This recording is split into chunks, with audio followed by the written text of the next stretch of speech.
Okay, good morning. So this is the second full-out lesson in our visualizations to try and get our inner monologues done. So the inner monologues, our expectation for those inner monologues is that we're going to be performing them ultimately in a setting. But to that end, we're trying to write them so that they're complete and so that they sound like a person. The whole point of drama is to try and make it sound like a person. So today's aim is our second aim so far, or third actually. How can we critique our monologues for performance? And there's a difference between doing it for performance and a difference between doing it just for ourselves or for friends or for literature or for just writing. We want to be able to make it as realistic as we possibly can. So why is it important to find voice for our inner monologues? So in reading your first drafts the other day, I found that many of you had some really good ideas, but what you weren't thinking about was performance. So what we really have to think about for performance is we have to think about the voice that we're using. So again, the goal for our voice for this performance is what we are thinking in the present tense right now as we enter that party. It isn't what happened in the past. I went to the party and it's, oh my God, look at these people. There are too many of them. Or something similar. And we have to remember that there needs to be a conflict somewhere in your inner monologue.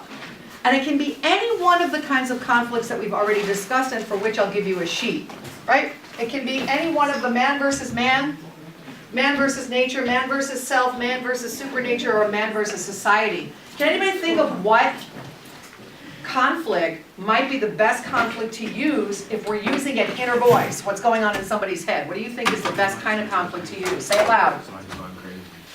Okay, so what kind of conflict is that? Somebody's going crazy? Could be man versus self. Could be man versus self, because he's going crazy in his head. What else might it be? Nature. Why? Say it loud. Nature. Nature, why? It's not really a physical character, but it's still there. So. Right, it goes against human nature. Human nature is not crazy. Most of us think pretty similarly when it comes to normal things. What's safe, what's not safe. We know when we think somebody's not normal, crazy, mentally ill, because they behave in a way that doesn't fit expectations or norms of the rest of society. So that becomes a man versus nature conflict. It's a little bit extra of nature, other than the man versus nature like tornadoes and blizzards like tomorrow, etc. So what you're really trying to do, as best you can, is you're trying to get a conflict in there, because anything that's interesting in drama has some kind of conflict, something to solve. If you get to the door of the party and all you're saying is, wow, this is great, all of these unicorns, then it's not very interesting, right? You want to make something interesting for performance, and we want to go into your own head. How do you feel? That's why we did that visualization. So to that end, what you're trying to do, and I'll give you an example in a second, what you're trying to do with your partner today is you're trying to switch the papers that you did for first draft, and they're going to look at, while reading it quietly, they're going to look at whether or not you have all of these things. Do you have a voice that makes sense? Is it in the present tense? Does that need to fix? Is there a conflict involved? And there's a paper that goes with this, so I'll hand that out to you. All right, so as an example, let's try and figure this out from a different perspective. Imagine you're a 5-year-old walking into a party. What do you think that 5-year-old is thinking, not saying? Raise your hand, let's hear. What's a 5-year-old think? I'm sorry? What's a 5-year-old thinking when he walks into a party, or she? Huh? Too many people, maybe. What does he say? What if there are too many people? You've given that example. What are the words that are running through his head? Why are there so many people? I don't know these people. All of that makes sense because he's talking to himself in his head about something that he's conflicted about.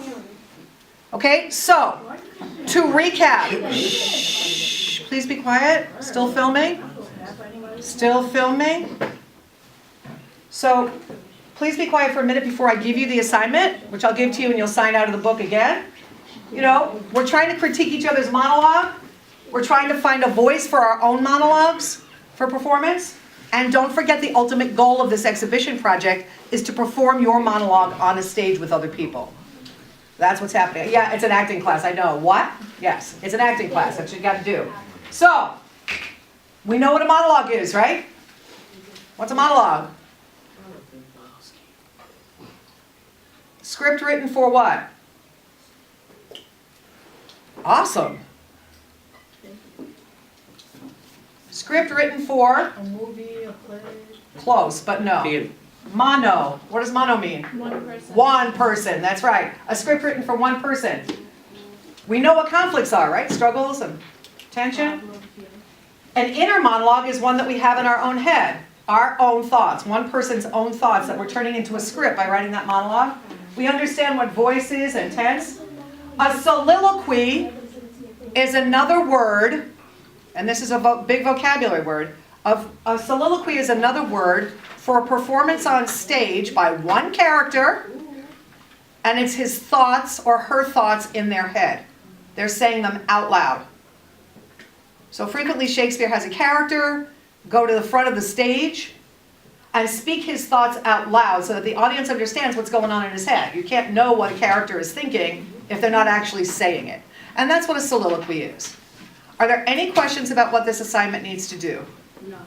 You sure? Yeah. Okay. And scene.